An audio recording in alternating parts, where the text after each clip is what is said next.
Welcome to Monk's Temple. Let us begin by sitting together, just like this, in the quiet space that exists between your last thought and your next one. There is a stillness here that has nothing to do with the absence of sound, and everything to do with the presence of awareness. You can feel it, can't you? That subtle sense of being awake, of being here, of knowing that you are listening to these words. That awareness has never left you, not for a single moment of your entire life. It has been here all along, watching, knowing, present. And yet, most of us spend our entire lives never noticing it. We are so busy looking at what the awareness reveals that we forget to look at the awareness itself. The Buddha was a master of looking inward. He was not a philosopher building abstract systems of thought. He was a physician, a surgeon of the human heart, and his operating table was the present moment. When he sat under the Bodhi tree all those centuries ago, he was not trying to solve the riddles of the cosmos. He was trying to solve one problem, and one problem only, the problem of suffering. Why do we hurt? Why do we crave? Why do we love and then lose? Why do we feel so incomplete, so restless, so hungry for something we cannot name? What he discovered changed everything. He discovered that suffering is not something that happens to us. It is something we create. And if we create it, we can uncreate it. This was his radical, revolutionary insight. Not a promise of salvation from an external source, but a practical, step-by-step method for liberating the mind from its own constructions. Now, here is where things get interesting, and here is where many modern seekers get confused. The Buddha, in his teaching, often spoke of things that seemed to belong more to mythology than to psychology. He spoke of devas, of heavenly realms, of beings reborn in states of bliss or torment based on their actions. He spoke of countless worlds beyond our own, of cosmic cycles stretching endlessly into the past and future. For a person raised in a scientific culture, for someone who values evidence and reason, these teachings can feel like a stumbling block, an ancient superstition that we must either swallow whole or reject entirely. But what if we have been misunderstanding their purpose? What if these teachings were never meant to be taken as literal descriptions of reality, but as skillful tools, as therapeutic interventions, as maps for the mind? What if the Buddha was not trying to tell you what the universe looks like from the outside, but was giving you a mirror to see your own mind from the inside? Consider this. You are sitting in a movie theater, completely absorbed in a film. The story grips you. You laugh, you cry, you hold your breath during the suspenseful scenes. For 2 hours, that movie is your entire world. Then the lights come up. You look around and see the empty seats, the carpet, the exit signs. You remember that you are in a theater. The movie was just light and shadow, just flickering images on a screen. It was real in its own way, real as experience, but it was not the whole of reality. The Buddha's teaching about other worlds, about devas and rebirth, is like someone tapping you on the shoulder in the theater and whispering, "This is just a movie. There is a world outside. There are other theaters showing other films. Don't get so lost in this one." He is not asking you to leave the theater. He is asking you to remember that you are in one. If this exploration of the mind and its worlds is speaking to something deep within you, please take a moment to subscribe to Monk's Temple. This is how we build a community of fellow travelers, supporting each other on the long journey home to ourselves. Now, let us go deeper. The Buddha observed something profound about how the mind operates. He saw that we are constantly engaged in an activity he called becoming. This is not becoming in the sense of growing or developing. It is the act of constructing a sense of self and a sense of world, moment by moment, based on our cravings. It is like a spider spinning a web from its own substance. The web is real, but it is made of the spider. The worlds we inhabit are real, but they are made of our own minds. Think about your own life for a moment. When you are at work, you have a certain sense of yourself. You are competent, or anxious, or ambitious, or bored. That self exists within a world of deadlines, colleagues, projects, and performance reviews. When you come home, a different self emerges. You are relaxed, or perhaps irritable, or loving, or distracted. That self exists within a different world, a world of family, of chores, of comfort, of familiarity. Now here is the crucial point. Neither of these selves is the real you. Neither of these worlds is the real world. They are constructions, temporary assemblies of thoughts, feelings, and perceptions, held together by the energy of craving. The self at work craves success, or approval, or security, and that craving builds a world where those things matter. The self at home craves love, or peace, or control, and that craving builds a different world. We do this constantly, effortlessly, without ever realizing we are doing it. We think we are simply responding to an objective reality. But the Buddha invites us to look more closely. He invites us to see that the reality we experience is, to a very large extent, a co-creation, a collaboration between the world out there and the mind in here, with the mind holding the greater share of the authorship. This is not to say that there is no objective reality. If you step in front of a moving bus, you will experience a very real and very painful consequence. The world pushes back. The Buddha called this pushback. There are constraints. Gravity works. Bodies age. People have feelings.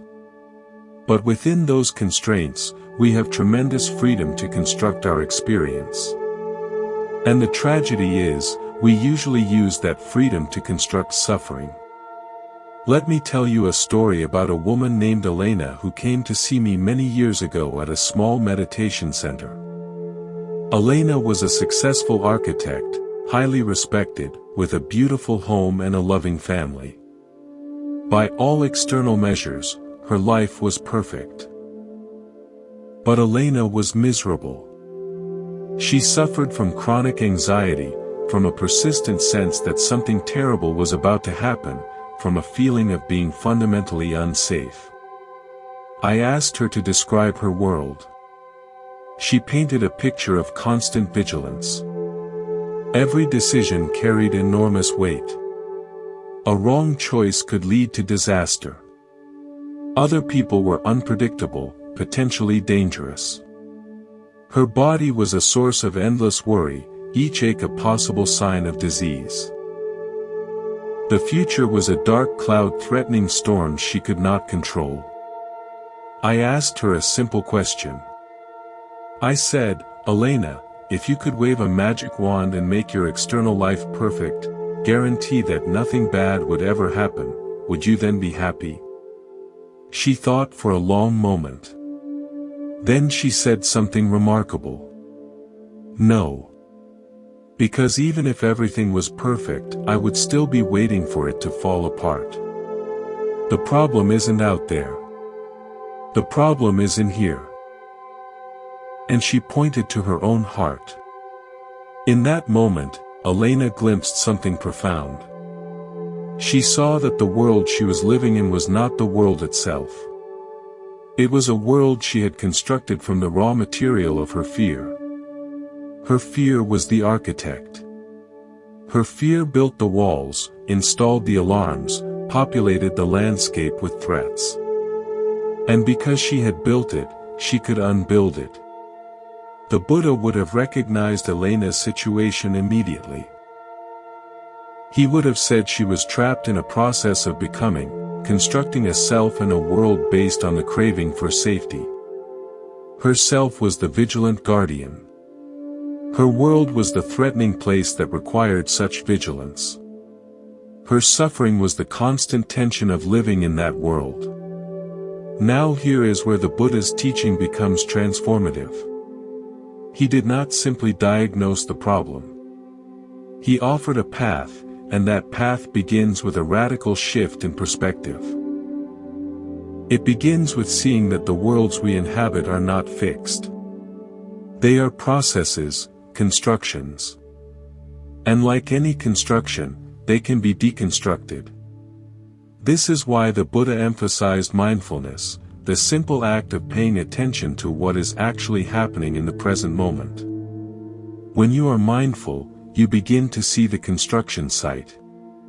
You see the thoughts arising, the feelings emerging, the cravings driving the whole process. And in that seeing, something shifts. You are no longer completely identified with the construction. You are the one watching it. Imagine standing on the bank of a river, watching the water flow past. You see leaves floating by, branches, perhaps a boat. You are not in the river. You are on the bank, watching. Mindfulness is that bank. It is the stable ground from which you can observe the flow of experience without being swept away. Most of the time, we are not on the bank. We are in the river, carried along by the current of our thoughts and cravings. We are the leaf, not the watcher. Mindfulness trains us to find the bank, to establish ourselves there, and to watch the river from a place of peace. This is the beginning of freedom. This is the first step out of the prison of our own construction. Let me tell you another story, about a man named David. David was a war correspondent who had spent years covering conflicts. He had seen things most of us cannot imagine. When he came to see me, he suffered from what we now call post-traumatic stress. Nightmares, flashbacks, constant hypervigilance. He could not relax. His body was always braced for the next explosion. David's world was one of violence and chaos. He had constructed a self who was a survivor, marked by what he had seen. And that self needed a world of danger to make sense of itself. Even though he was now safe in a peaceful town, his mind projected the war zone onto everyday life. A car backfiring was a gunshot. A stranger approaching was a threat. A quiet evening was the calm before the storm. I did not try to convince David the world was safe. That would have been a lie. Instead, I invited him to look at the process of construction itself. I asked him to notice how his mind would actually seek out threats, scan for something to worry about. I asked him to feel the familiar pull of that vigilance, how it gave him a sense of purpose. Gradually, David began to see. He saw that his suffering was not caused by the world, but by his relationship to it. He saw that he was addicted to vigilance, that his sense of self depended on being the one who watches and survives. And in that seeing, a tiny space opened up. A space of choice. A space of freedom. He could not change his past. But he could change his relationship to it. He could learn to be on the bank, watching the river of memory flow past, without being pulled back into its currents. This is what the path offers. Not safety from the world, but peace in the midst of it.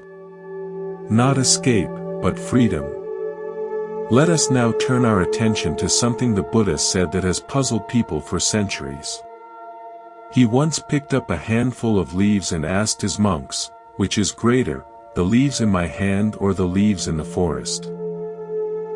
The monks replied, the leaves in the forest are far greater. The Buddha then said, in the same way, what I have taught you is only a handful of leaves.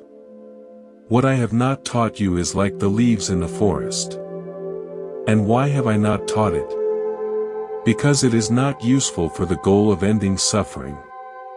This is one of the most important statements the Buddha ever made. It reveals his entire approach. He was not trying to satisfy curiosity. He was not trying to build a complete system of knowledge. He was not trying to answer every question about the universe. He was a doctor with a patient bleeding on the table. He only taught what was necessary to stop the bleeding. This puts the so-called supernatural elements of Buddhism in a completely different light. When the Buddha spoke of devas and heavenly realms, of rebirth and other dimensions, he was not giving a cosmology lesson. He was picking up leaves that were useful for the goal. These teachings were not meant to be believed as facts. They were meant to be used as tools. Think of it this way. Imagine you are trying to help a child who is terrified of the dark. You might tell the child that there is a friendly guardian angel watching over them, that the darkness is actually full of loving beings who will protect them. You are not making a metaphysical statement about the existence of angels. You are using a skillful means to alleviate fear. The truth of your statement is not in its correspondence to some external reality. The truth is in its effect. If it helps the child sleep peacefully, it is true enough. The Buddha operated on this principle. He saw that different people need different maps. A person paralyzed by the fear of death might need to hear about rebirth. A person trapped in nihilism might need to hear about the continuity of consciousness. A person who feels alone and abandoned might need to hear about devas who watch over the world. These teachings are not doctrines to be defended. They are medicines to be prescribed. I once worked with a woman named Sarah who was grieving the loss of her son. The grief was so overwhelming that she could barely function. She could not eat. She could not sleep. She could not find any meaning in continuing to live. In her darkest moments, she would whisper to herself, "He's gone forever. I will never see him again. This is the end." One day, I asked her a simple question. I said, "Sarah, if you could believe, just for a moment, that his consciousness continues, that he is on a journey, that you will meet again in some form, would that bring you any relief?" She looked at me with tears in her eyes. "Of course it would," she whispered. "But how can I believe something I don't know is true?" I said, "You don't have to believe it as a fact. You can hold it as a possibility. You can try it on like a coat and see if it warms you. The question is not whether it is scientifically provable. The question is whether it helps you live. Whether it helps you heal. Whether it softens the grip of your grief." Sarah sat with this for a long time. Over the following weeks, she began to allow herself to entertain the possibility. She did not become a believer in the conventional sense. She simply opened a door in her mind that had been locked. And something shifted. The grief did not disappear, but it became more bearable. She found moments of peace. She found a way to go on living. This is the power of skillful means. This is why the Buddha taught what he taught. He was not interested in whether you believe in devas. He was interested in whether you suffer less. Now, let me tell you another story, this time about a man named Marcus. Marcus was a physicist, a man of rigorous logic and evidence. He came to meditation hoping to reduce his stress, but he was deeply skeptical of anything that smacked of superstition. When he heard a teacher mention rebirth, he nearly walked out. "This is why I left religion," he told me later. "I cannot check my brain at the door." I asked Marcus to consider a different perspective. I said, "What if rebirth is not a literal fact about the universe, but a metaphor for something you experience every single day?" He looked puzzled, so I explained. Every morning, you wake up. The person who opens their eyes is not exactly the same person who fell asleep. Memories remain, habits remain, but the self of yesterday has died. A new self is born. This happens constantly. The self you were 5 years ago, with different concerns, different relationships, different struggles, is dead. The self you are now is newly born from the ashes of that former self. Rebirth is happening in every moment. The question is not whether you will be reborn after death. The question is whether you are paying attention to the rebirth that is happening right now. Are you clinging to the self that is dying? Are you resisting the self that is being born? This is where suffering lives. Marcus's eyes lit up. He could work with this. He could investigate this in his own experience. He did not have to believe anything. He just had to pay attention. This is the genius of the Buddha's approach. He meets us where we are. He gives us tools we can use, not doctrines we must swallow. The devas and the realms, the rebirth and the karma, are not obstacles to be overcome. They are invitations to look deeper, to see the workings of our own mind reflected in the vast mirror of his teaching. There is a famous story in the ancient texts about a man named Malankyapada who came to the Buddha with a list of questions. He wanted to know if the world was eternal or not. If the universe was finite or infinite. If the soul was the same as the body or different from it. If an awakened person continues after death or ceases to exist. He demanded answers. He said he would not continue as the Buddha's student unless these questions were answered to his satisfaction. The Buddha responded with a story. He said, "It is as if a man were shot with a poisoned arrow, and his friends and family rushed to bring a surgeon. But the man said, 'I will not let this arrow be removed until I know who shot it. Was it a man or a woman? What is their name? What is their clan? What kind of bow was used? What kind of arrow? What kind of feather?' That man would die before his questions were answered. The point is clear. When you are dying from a poisoned arrow, you do not have time for metaphysics. You need the arrow removed. You need the poison extracted. You need to live." The Buddha was saying that our situation is exactly like that. We are dying from the poisoned arrow of suffering. We are bleeding out from the wound of craving. And yet we spend our lives asking questions that have nothing to do with our survival. Is there a God? What happens after death? Why is there suffering in the world?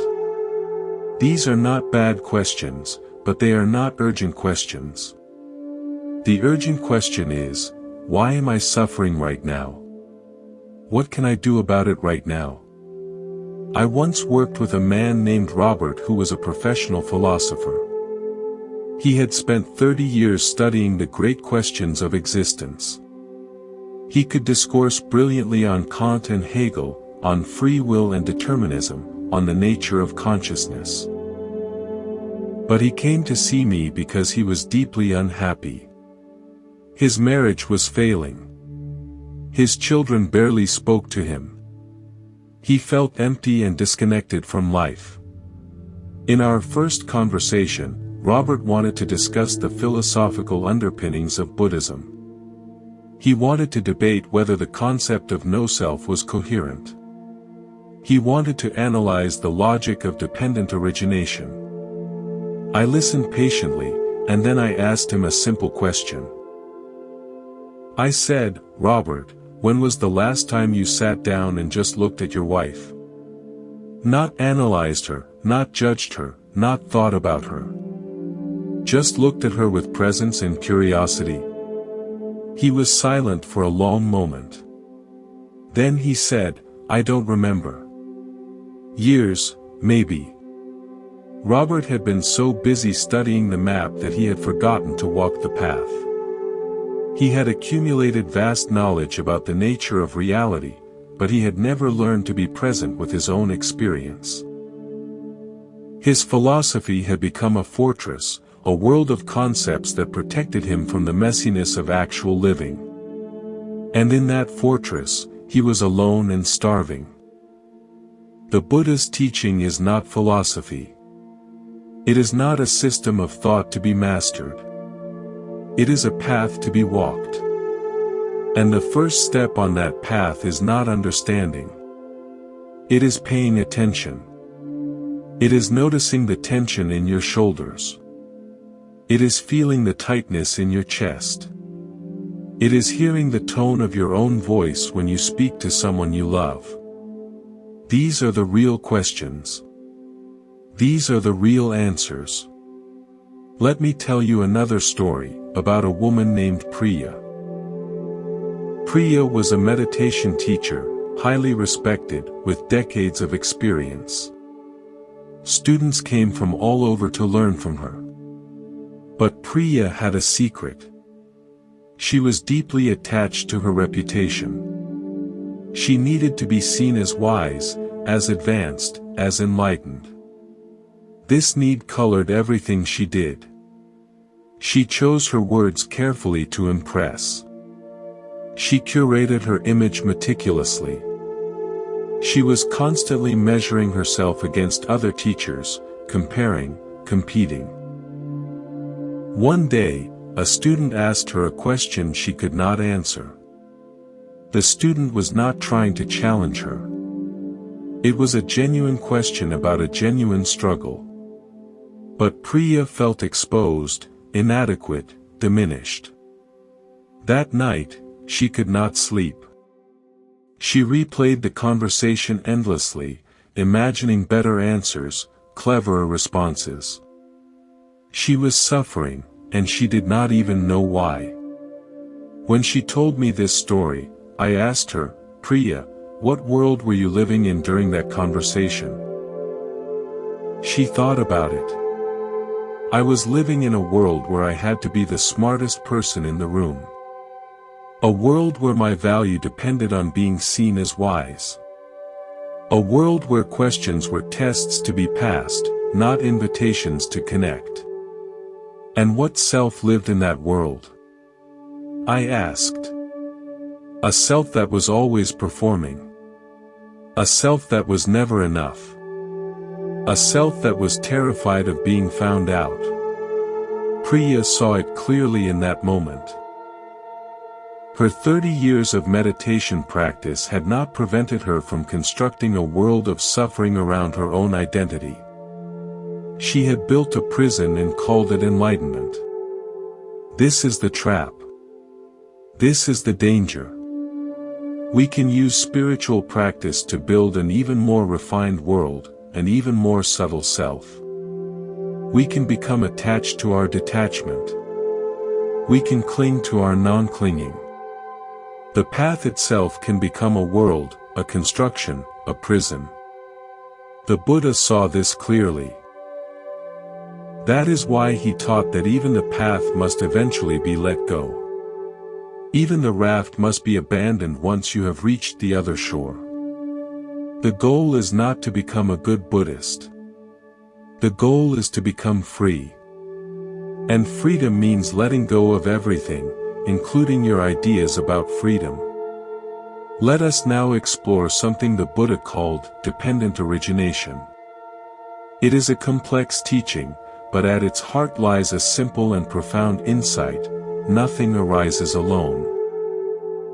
Everything depends on everything else. Every moment of experience is the result of countless causes and conditions, stretching back infinitely. There is no first cause, no prime mover, no single source from which everything flows. There is only this vast, interconnected web of arising and passing away. This teaching has enormous practical implications. It means that the suffering you feel right now is not your fault. It is not a punishment. It is not a sign of personal failure. It is simply the result of causes and conditions, many of which you did not choose and cannot control. But it also means that suffering is not permanent. It is not fixed. Because it arises from conditions, when those conditions change, the suffering changes. And you have the power, right now, to change the conditions. Think of a river. The river flows because of rain, because of springs, because of gravity, because of the shape of the land. You cannot point to any single thing and say, this is the cause of the river. The river is the product of countless factors working together.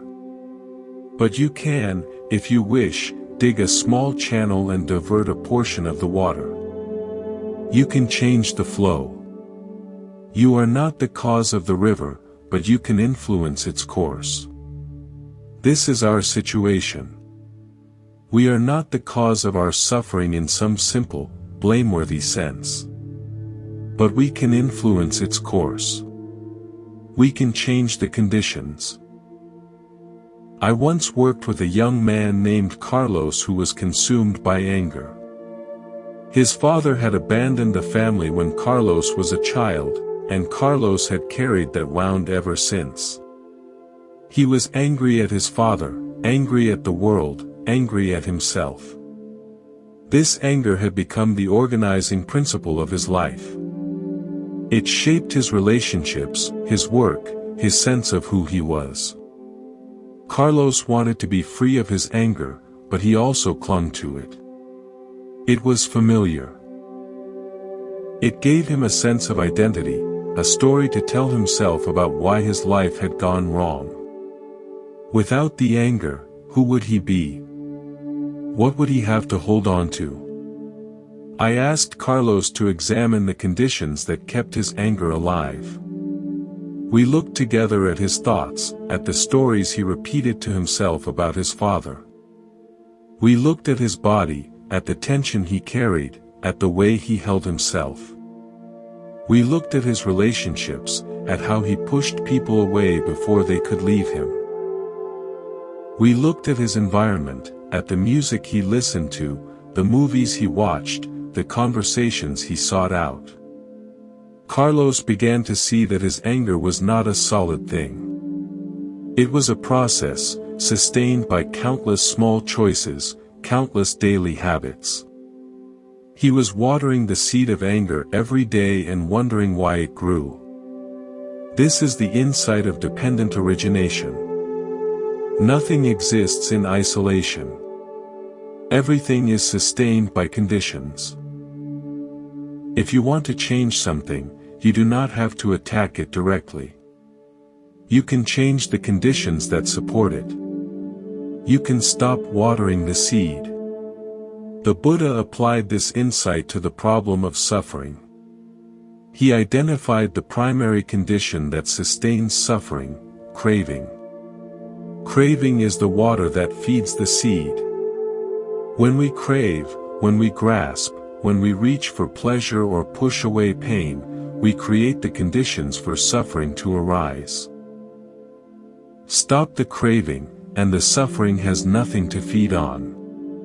It withers. It dies. But how do we stop craving? We cannot simply will it away. Craving is not a switch we can turn off. It is a deeply ingrained habit, reinforced over countless moments, countless lifetimes.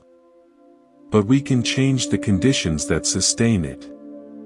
We can bring mindfulness to the moment when craving arises. We can observe it without acting on it. We can see its true nature. Its impermanence, its unsatisfactoriness, its emptiness. And in that seeing, the craving loses its power. Let me tell you a story about a woman named Amara who learned this lesson in a very direct way. Amara was a recovering alcoholic. She had been sober for 5 years, but the craving for alcohol still visited her, especially in moments of stress. One evening, after a particularly difficult day, the craving arose with tremendous force. She could almost taste the wine, feel the warmth spreading through her chest, the familiar release of tension. In the past, she would have fought the craving, wrestled with it, tried to push it away. But this time, she tried something different. She sat down, closed her eyes, and simply observed the craving. She noticed where it lived in her body, a tightness in her throat, a heat in her chest. She noticed the thoughts that accompanied it, the justifications, the promises. She noticed the stories her mind was telling, the pictures it was painting. And as she watched, something remarkable happened. The craving changed. It moved. It intensified for a moment, then softened. It shifted from her throat to her chest, then to her belly. It grew hot, then cool. It was alive, dynamic, constantly in flux. And after about 20 minutes, it simply dissolved. It was gone. Amara opened her eyes with a new understanding. The craving was not solid. It was a process, a flow of energy, sustained by conditions. And one of those conditions was her own resistance, her own fear, her own struggle. When she stopped fighting, when she simply observed, the conditions changed. The craving had nothing to hold on to. This is dependent origination in action. This is the path to freedom. There is a teaching in the Buddha's tradition that often confuses people. It is the teaching of no self, or anatta. When people first hear this, they often react with alarm. What do you mean there is no self? I feel like a self. I think like a self. I act like a self. My whole life is organized around this self. How can you tell me it does not exist? But the Buddha was not saying the self does not exist. He was saying something much more subtle and much more useful.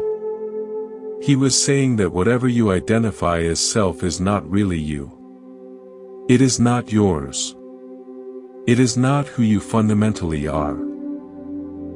The body is not self. Feelings are not self. Perceptions are not self. Thoughts are not self. Consciousness is not self. These things arise and pass away. They are conditioned. They are impermanent. And anything that is impermanent cannot be truly yours, cannot be truly you. This is not a philosophical position to be debated. It is an invitation to investigate. Look at your own experience. Is your body permanent? Does it stay the same from moment to moment? Clearly not. It is constantly changing, aging, renewing, decaying. How can something so changeable be the core of who you are? Look at your feelings. Are they permanent? Pleasure arises, stays for a while, and passes away. Pain arises, stays, and passes away. Neutral feelings arise and pass. They come and go like weather patterns. How can something so fleeting be the essence of you? Look at your thoughts. They arise unbidden, often unwanted. They chatter away whether you invite them or not. They are like radio signals passing through space. You are not the author of most of them. How can they be you? The Buddha's point is simple. We spend our lives clinging to things that are not us, identifying with things that are not us, building a sense of self out of materials that are constantly shifting and changing. And then we suffer when those things change, when they decay, when they are taken away. It is like building a house on shifting sand and wondering why it keeps collapsing. I once worked with a woman named Judith who was a renowned concert pianist. Her entire identity was wrapped up in her music. She was Judith the pianist. That was who she was. Then she developed arthritis in her hands. The pain made it impossible to play. She could barely lift a cup of coffee, let alone perform a Chopin etude. She fell into a deep depression. She felt she had lost herself. In our sessions together, I asked Judith a simple question. I said, "When you cannot play the piano, who are you?"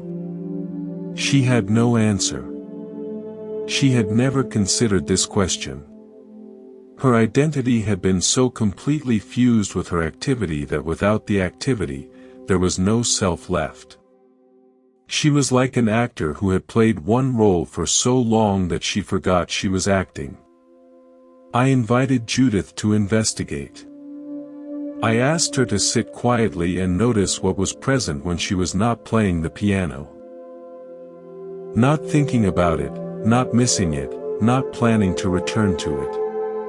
Just sitting, breathing, being.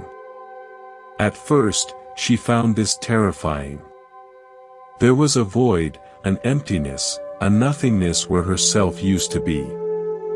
But gradually, as she sat with it, the void began to change. It was not empty after all. It was full of awareness. Full of presence.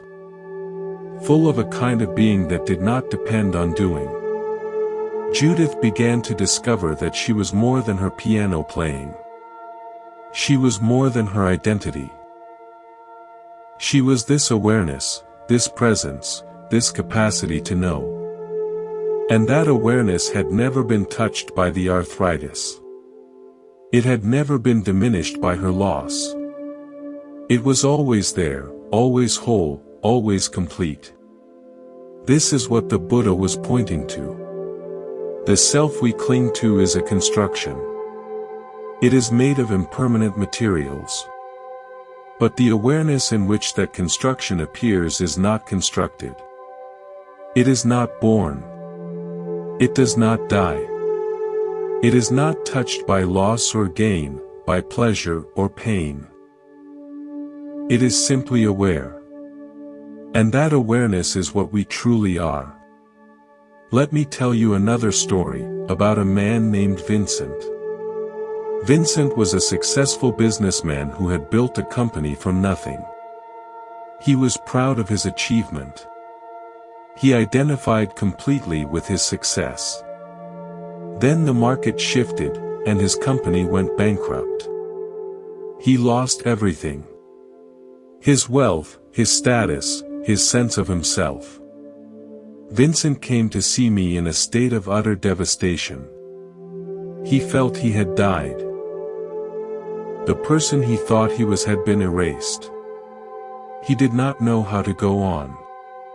I asked him, "Vincent, before you built this company, who were you?" He thought back. I was just a young man with a dream. I had nothing. But I was alive. I had energy. I had hope. And where is that young man now? He's gone. He became me. The successful businessman. Are you sure? Or is he still there, underneath all the success, buried under all the identities you built on top of him? Vincent sat with this question for a long time. Slowly, gently, he began to reconnect with that younger self. Not the self of memory, but the self of presence. The awareness that had been there before the success, during the success, and was still here after the success.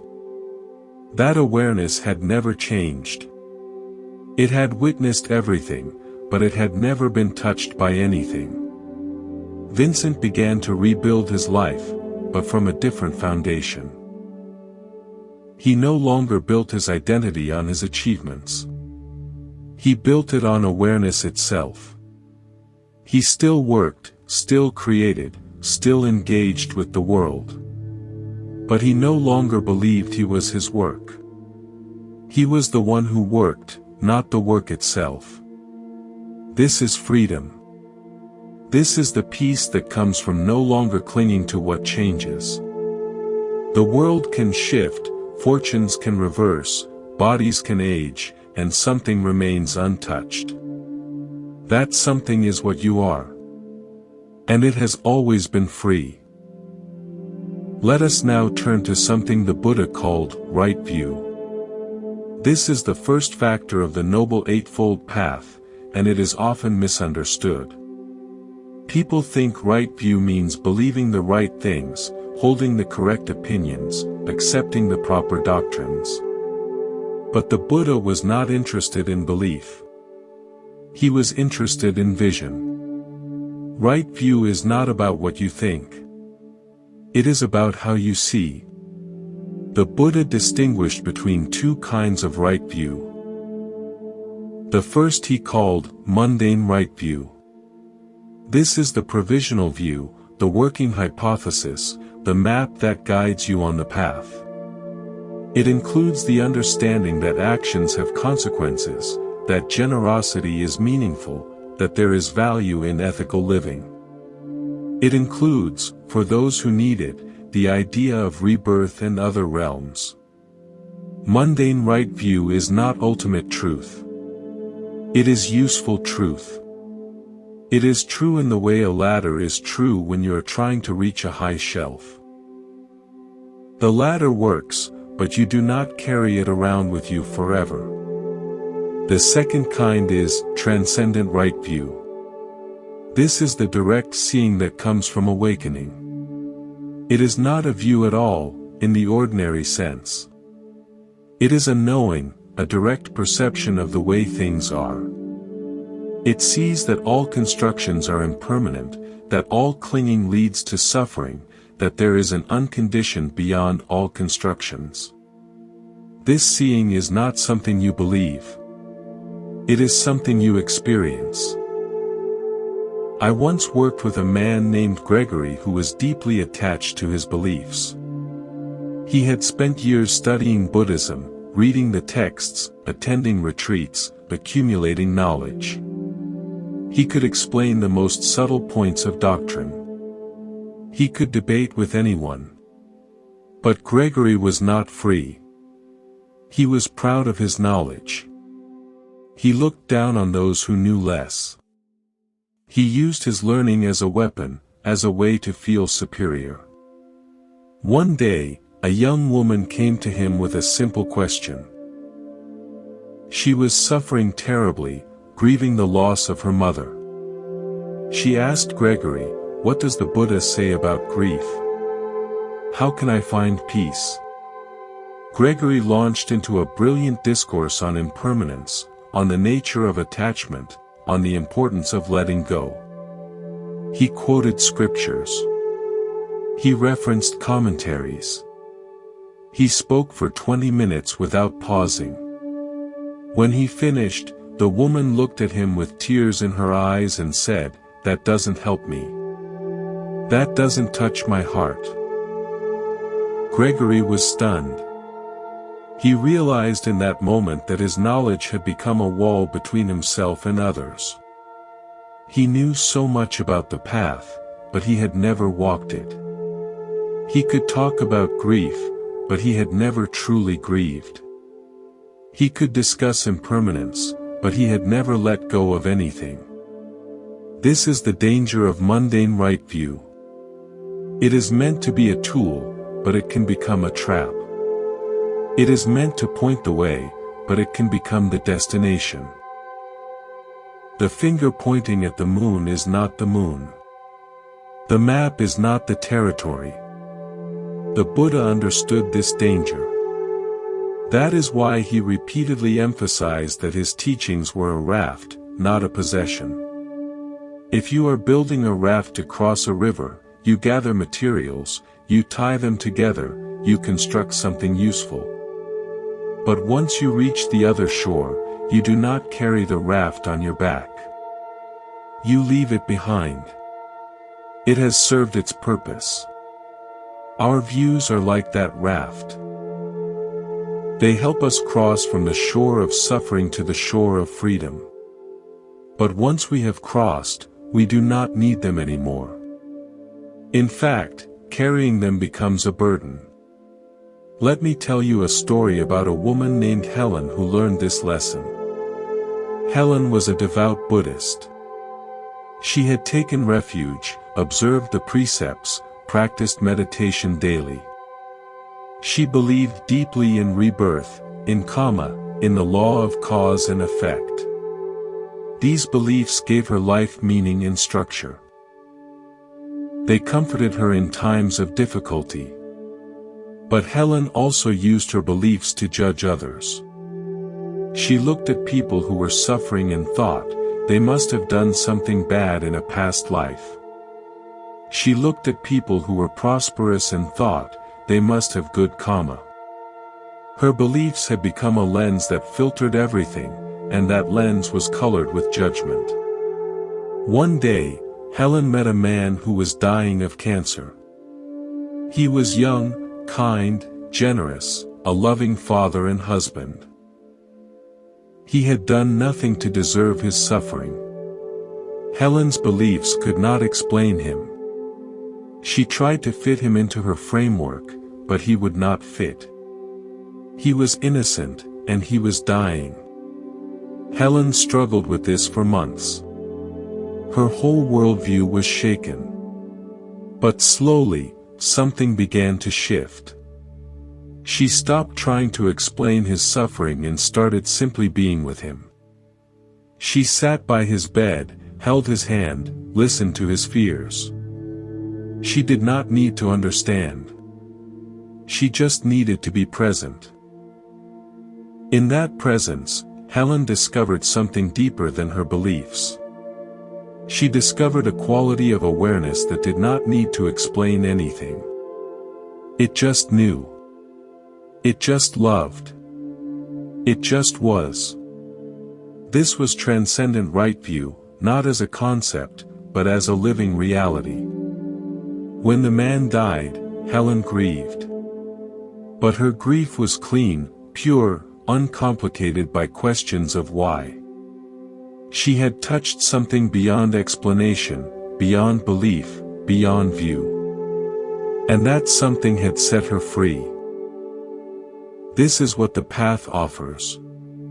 Not better beliefs, but freedom from the need to believe. Not a new worldview, but the capacity to see through all worlds. Not answers to every question, but a peace that exists before any question is asked. There is a quality in the Buddha's teaching that is often overlooked, and that quality is humor. Not the humor of jokes or comedy, but the humor of perspective, the gentle irony of seeing how seriously we take our own constructions. The Buddha could laugh at the human predicament, not cruelly, but compassionately. He saw that we are like actors who have forgotten we are in a play, weeping and raging as if the drama were real. This humor is actually a sign of wisdom. When you can laugh at yourself, you are no longer completely identified with yourself. There is a gap, a space, a little distance between you and your dramas. And in that space, freedom breathes. I once knew a meditation teacher named Ananda who had this quality in abundance. He was a small, wiry man from Sri Lanka with a laugh that could fill a room. Students came to him with their most serious problems, their deepest sufferings, and he would listen with complete attention, his eyes soft with compassion. And then, often, he would laugh. Not mockingly, but with a kind of delighted surprise at the ingenuity of the human mind, at the elaborate constructions we build and then imprison ourselves within. A student once came to him in tears. She had been betrayed by her partner, lied to, cheated on. Her world had collapsed. She sat before Ananda, sobbing, and poured out her story of hurt and anger and humiliation. Ananda listened. When she finished, he was quiet for a long moment. Then he said, "This is terrible. This is truly terrible. Your partner did a terrible thing. And now you are suffering terribly." He paused. "But tell me something. Who is suffering?" The woman looked up, confused. "What do you mean?" "I am suffering. I am the one who was betrayed." Ananda smiled gently. "Yes, yes. The one who was betrayed is suffering. That is clear. But who is that one? Where did she come from? Before this happened, was she there?" The woman thought. "Before this, I was happy. I trusted him. I loved him. So the one who was betrayed is new. She was born the moment you learned of the betrayal. Before that moment, she did not exist. And now she exists, and she is suffering. Is that right?" The woman nodded slowly, beginning to see where this was going. "And this new one, the betrayed one, what does she need? What does she want?" "She wants justice. She wants him to hurt like she hurts. She wants the world to know what he did. And if she gets these things, if he hurts, if the world knows, will she be happy?" The woman considered this. "I don't know. Maybe not. Maybe she will just find something else to suffer about." Ananda laughed, that wonderful, full laugh. "Exactly. This new one is a suffering machine. She was born suffering, and she will keep suffering until she dies. And she will die, you know. She is not permanent. She arose from conditions, and when conditions change, she will pass away. The question is, do you want to keep her alive? Do you want to keep feeding her with thoughts of revenge, with stories of betrayal, with anger and hurt? Or are you ready to let her go?" The woman sat in silence for a long time. Then, slowly, a small smile appeared on her face. "I think I'm ready to let her go," she whispered. "She's exhausting." Ananda laughed again. "Good. Good. Let her go. She was never really you anyway. She was just a visitor, a guest who overstayed her welcome. Show her the door. Be kind, but firm. And then see who is left when she is gone. This is the wisdom of humor, the wisdom of perspective. It is not about denying suffering. It is about seeing through the identities we build around suffering. The pain may be real, but the story we tell about the pain, the self we construct around the pain, that is optional. That is a choice. Let me tell you another story, this time about a man named Peter who learned to laugh at his own seriousness. Peter was a corporate executive, very successful, very driven. He came to meditation hoping to reduce his stress, but he approached it the same way he approached everything else, as a problem to be solved, a goal to be achieved. He wanted to become enlightened, and he wanted to do it efficiently. Every time he sat to meditate, he would try hard, strain, push. And every time, he would end up frustrated. Enlightenment seemed further away than ever.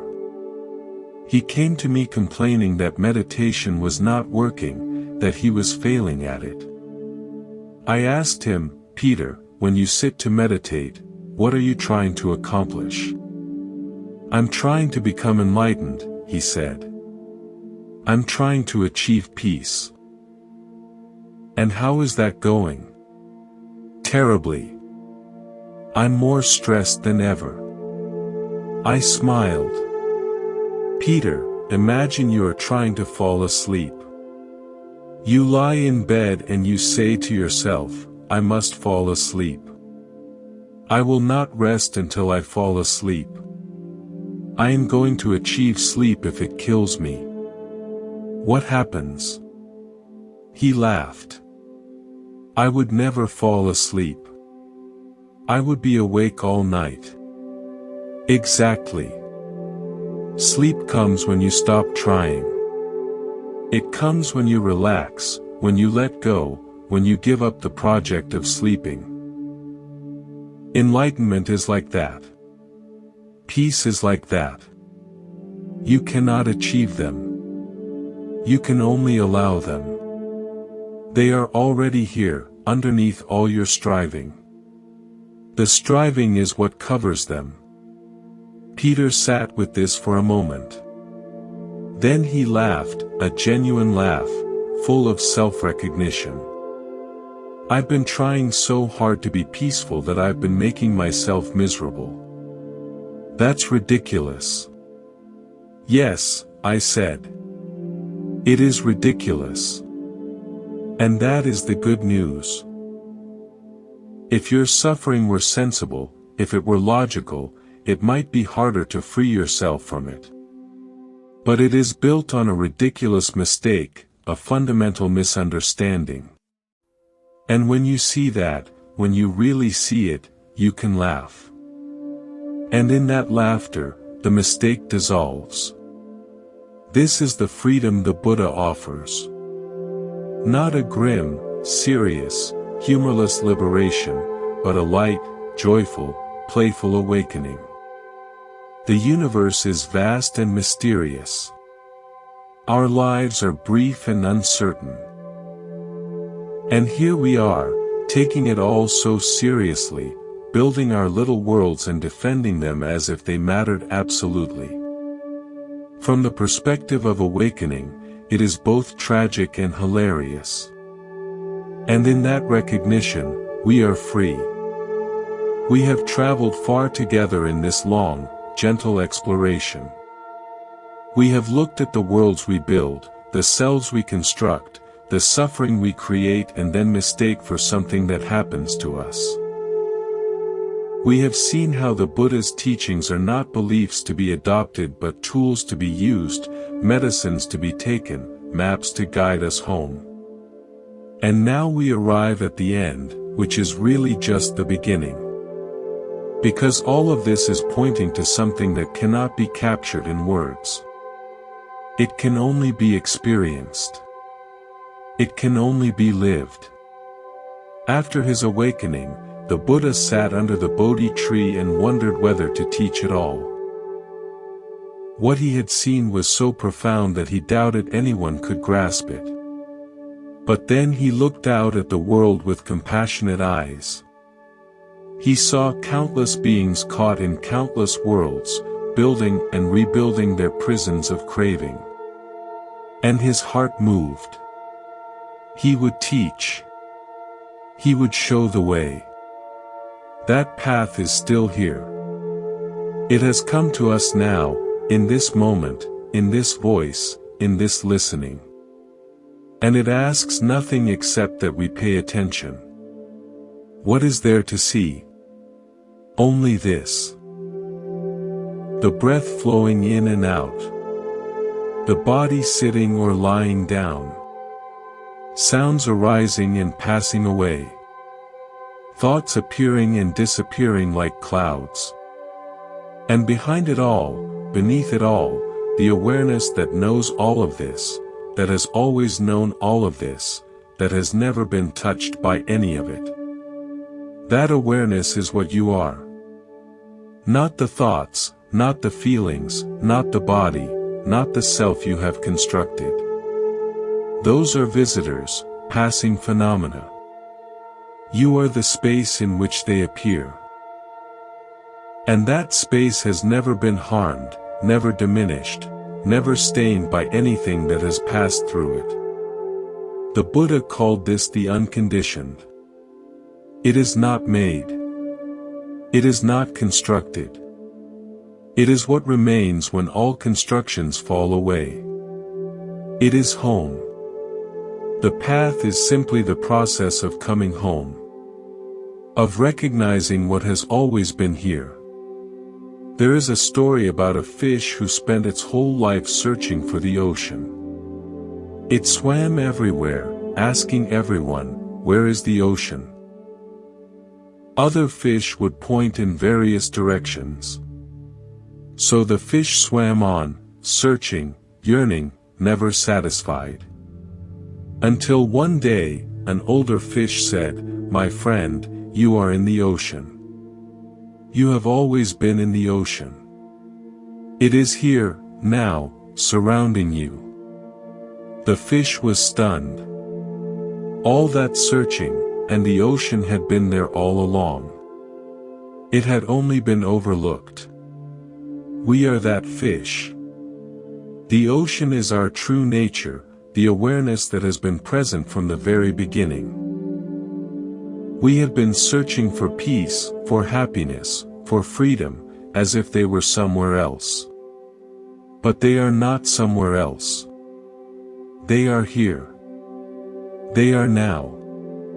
They are what we are when we stop searching and simply rest. The Buddha's teachings are just pointers. They point to this. They point to you. Not the you of your stories, but the you that is reading these words, aware of this moment. That you is already free. It has always been free. It has just forgotten. So let this be an invitation. Not to believe anything. Just to look. Just to see. Just to rest in what has always been here. The path is long, but you are already home. The journey is far, but you have never left. The seeking is over, and the finding has just begun. Thank you for walking this path with us at Monk's Temple. If these words have touched you, please share them. And if you would like to continue this journey together, consider subscribing. We will be here. Until next time, may you rest in what you have always been. May you be free.